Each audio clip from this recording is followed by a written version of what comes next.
tayo.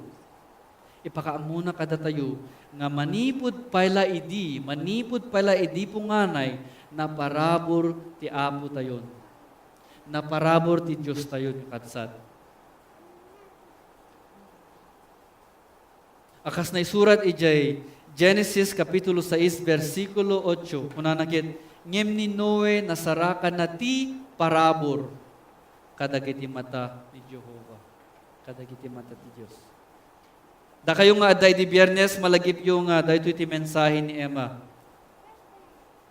Nga kapsat tayo, amen? May papankin ni Noe, when Noah it English. Nasarakan ni Noe ti parabor kadagiti mata ni Apo Diyos tayo. Ket isuna, ken ti entero a pamilyana, ket na isalakan da. Amen? Mamuan tayo dagitoy. Nabasahin tayo dito na santo na surat na. Ijay Exodo 33, versikulo 12, ni Moses. Nasarakan namin ti parabor ti Diyos. Ti maudi nga pasit ti versikulo 12 kung nanakit, siyak amuna ka itinagan, nasaraka met ti parabor iti imatang ko. Kakapsat, ada dito'y ti surat nga maipanggep ti ayat ti Diyos kada tayo. Ito entero nga Biblia kakapsat, kit maipanggep iti panagayat na kada tayo.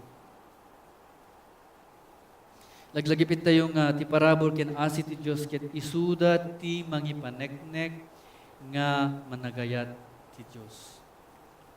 Kit daytoy entero a Biblia, ket inyibkas ti Diyos ngayon surat met para kada tayo may papan iti panagayat na. Amen?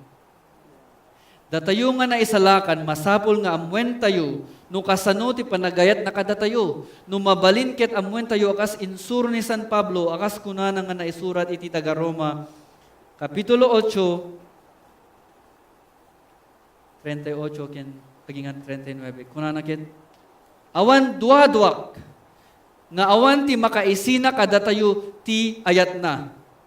Ti patay man wenno ti biag, dagiti angheles man wenno dagiti sabali, ana ilangitan, nga agturay wenno pan nakabalin.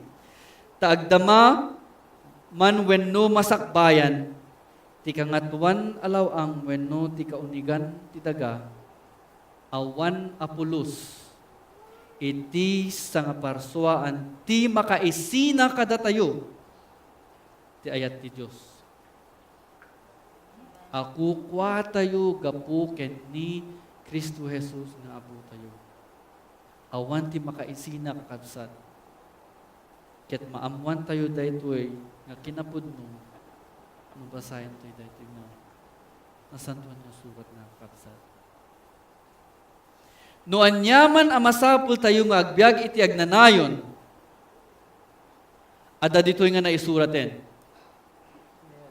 No masapul tayo tinatibtib kera pamati, basahin ken dinggen tayo tinaisurat, ta imbaga tinaisurat ket umay ti pamati, babaen iti panagdingeg. Panagdingeg ti sao ti Apo. Amen? No masapul tayo nga maamuan no kasano ti agpakawan kadagiti nakabasol kada tayo, insuro ni Apo tayo Jesus daytoy. Ada dituyen. No kayat tayo ti agbyag tinapnuan rag-o ken ragsak na isuraten. Ada dituyen kakabsat. Ada dituyen. Ket no kayat tayo pa'y ti agbyag tinapnuan parabor na. Laglagipin tayo nga kabsat nga ti parabor ket isu ti maysa nga pamaneknek mo sa renti Apo ay ayatin na tayo. No kayat tayo ti agbyag tinapnuan parabor na, insuro na pa'y dituyen.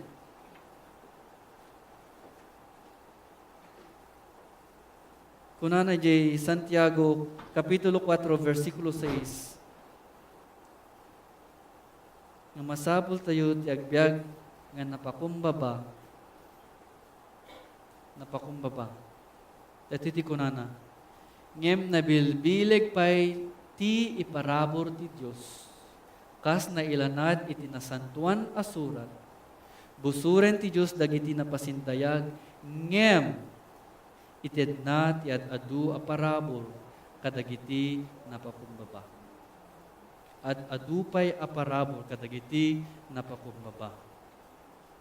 Kakabsat, datayo nga naisalakan datayo nga makaamu iti daytoy nga mensahe nga maipapan iti naimbag a damag, datayo nga nangawat iti parabor ti Dios.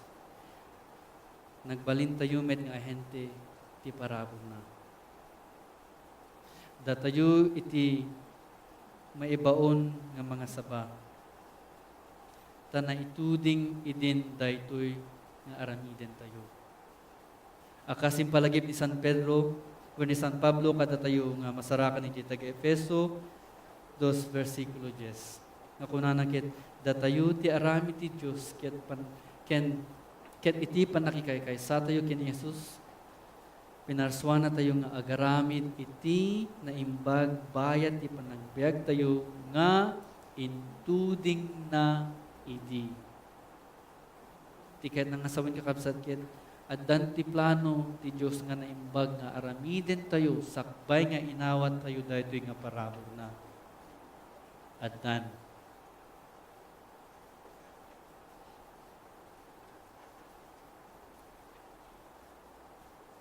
Kaya adami iti binigbig ni San Pablo kadagiti taga Corinto, may kadwa nga libro. Kapitulo 5, versikulo 20, kunanakit, ngarod, adtoy kami panakangiwat, ambassador, ahente ti parabor ni Kristo.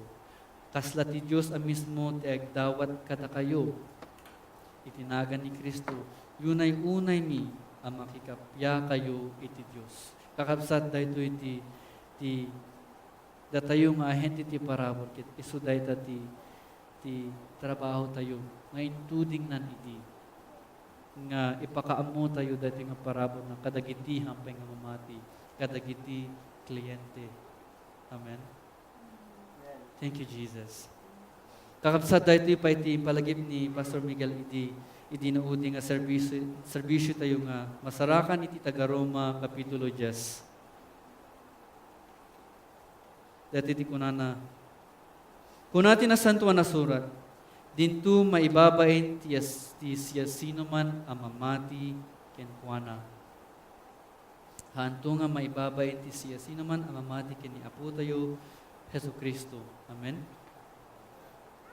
Mairaman amin at tao iti daytoy agsipud taawan ti pakagidyatan dagiti Hudyo kadagiti Hentil ti Dios metlaeng ti Apo ti isu amin ket bendisyonan na asibubuslon ti amin nga umawag kenkuana.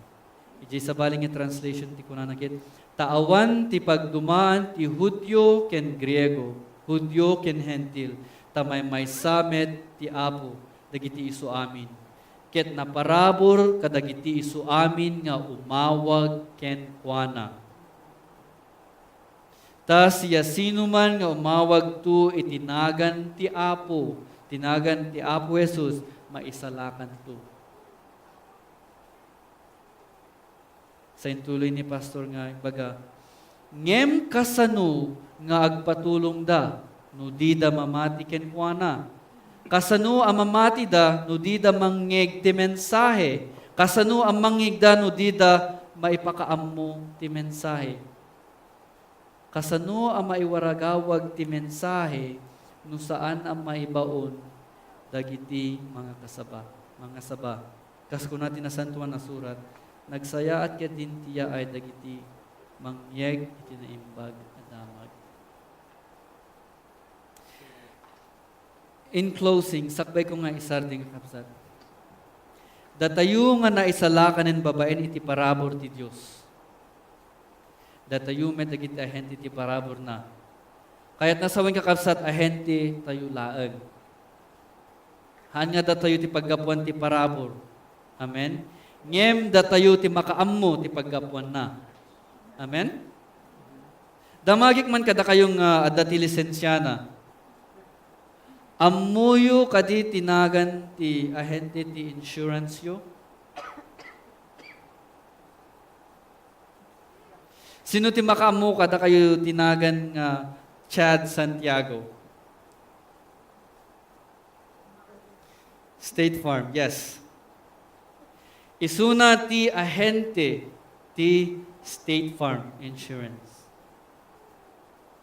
Isuna ti birbirukin dagiti kliyente.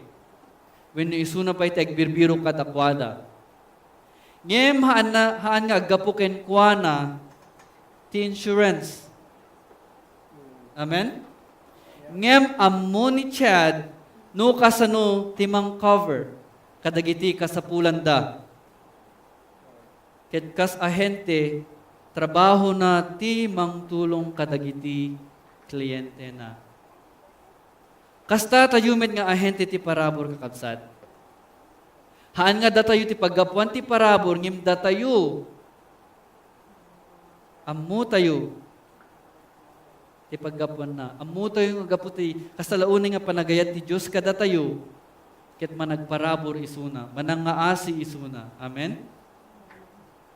Ket dito'y parabor ket isulaing ti maysa nga pang paneknek na nga ay-ayaten na tayo. Ket adamit dagiti kliyente tayo, dagiti hampay nga makaammo kini Apo. Ket datayumit nga ahente ti parabor, datayo nga makaammo, datayumit iti masapul nga mangtulong kadakwada. Amen? Kapsat, adupay tihan nga makaammo kadati nga parabor ti Apo. Ada dagiti kapamilya tayo, ada dagiti gagayem tayo,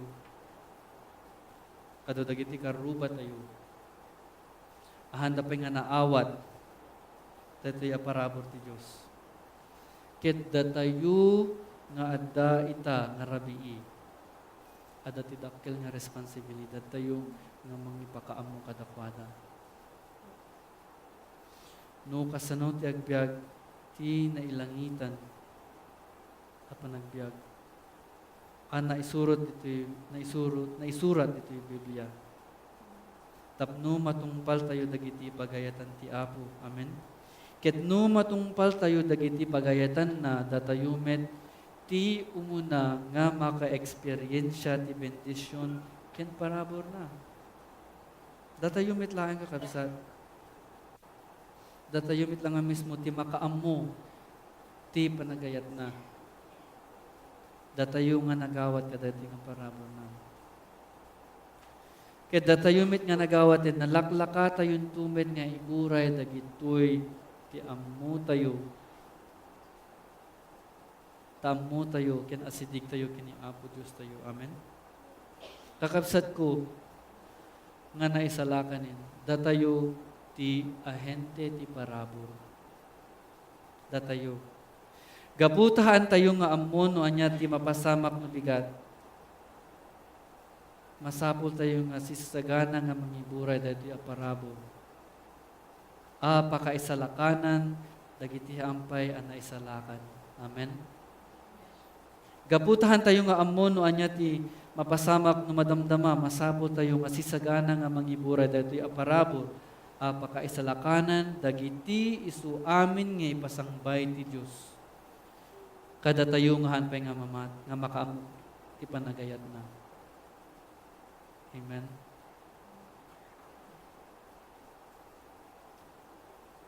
Pakabsat, datayo mismo ti ahente ti parabor.